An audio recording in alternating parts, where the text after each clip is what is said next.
Assalamualaikum warahmatullahi wabarakatuh. Yang pertama, konsep pelaporan keuangan sektor publik itu terdiri dari yang pertama itu laporan posisi keuangan atau neraca. Pada akhir periode pelaporan, jenis laporan ini berfungsi dalam penyajian informasi mengenai aset, utang, neto, serta informasi lainnya. Laporan posisi keuangan akan membantu donatur dan para pengguna lainnya dalam menyediakan informasi. Yang kedua, laporan kinerja keuangan atau laporan surplus defisit.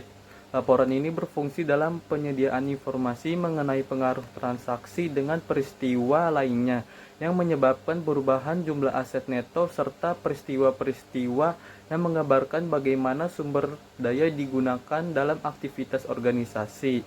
Laporan ini dibutuhkan oleh para pengguna. Yang ketiga, laporan perubahan dalam aktivitas atau ekuitas neto susunan laporan perubahan dalam aktiva atau ekuitas. Ya, di sini saya akan melanjutkan penjelasan yang sudah diberikan oleh teman saya tadi. Selanjutnya ada laporan keuangan sektor publik dan sektor swasta. Yang pertama ada laporan departemen pemerintah. Yang pertama ada kinerja finansial maupun non finansial. Yang kedua, bentuk tanggung jawab untuk masyarakat dan parlemen. Yang ketiga, melihat ke masa yang akan datang dengan detail. Yang keempat, fokus dengan politik dan finansial departemen keuangan menentukan aturan pelaporan. Yang keenam, pemeriksaan laporan dilakukan treasury cash accounting. Yang B, ada laporan keuangan sektor swasta. Yang pertama ada ukuran cenderung dilihat melalui finansial. Yang kedua, pemegang saham dan kreditur merupakan wadah untuk pertanggungjawaban. Yang ketiga, masa yang akan datang kurang diperhatikan. Yang keempat, laporan pada dasarnya ditentukan standar akuntansi, undang-undang pasar modal dan praktiknya. Yang kelima, auditor independen turut memeriksa laporan keuangan. Selanjutnya, saya akan menjelaskan siklus akuntansi keuangan sektor publik. Siklus akuntansi keuangan sektor publik ada 5. Yang pertama, transaksi. Transaksi yaitu data, bukti maupun dokumen pendukung kegiatan perlu untuk pencatatan karena kegiatan ini mampu mengubah posisi keuangan suatu entitas dan pencatatannya.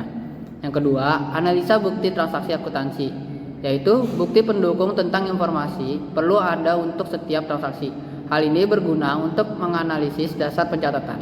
Yang ketiga, ada buku jurnal. Bendahara kerap mencatat data transaksi dengan jurnal, yaitu jurnal umum, jurnal penerimaan kas, dan jurnal pengeluaran kas. Yang keempat, pengintisaran data yang diposting, yaitu posting di sini diklasifikasikan sesuai dengan nama akun yang tertera pada buku besar. Yang terakhir, ada catatan dan laporan. Klasifikasi dan pencatatan transaksi dilakukan di buku besar selama periode akuntansi. Berikut sampai laporan keuangan menuju pihak berkepentingan. Selesainya Disus laporan keuangan sektor publik akan membuatnya dianalisis lagi agar kebenaran dan reliabilitasnya dapat diverifikasi. Selanjutnya, teknik laporan keuangan sektor publik. Yang pertama, ada tahap pencatatan dan penggolongan.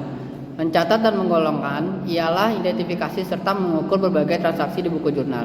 Yang kedua, ada tahap pengintisaran, yaitu pencatatan transaksi akan diklasifikasikan hingga dibukukan ke rekening buku besar dalam periode berjalan. Yang ketiga, ada tahap laporan, yaitu data akuntansi dari rekening buku besar merupakan isi laporan keuangan. Sekian dari kelompok kami. Wassalamualaikum warahmatullahi wabarakatuh.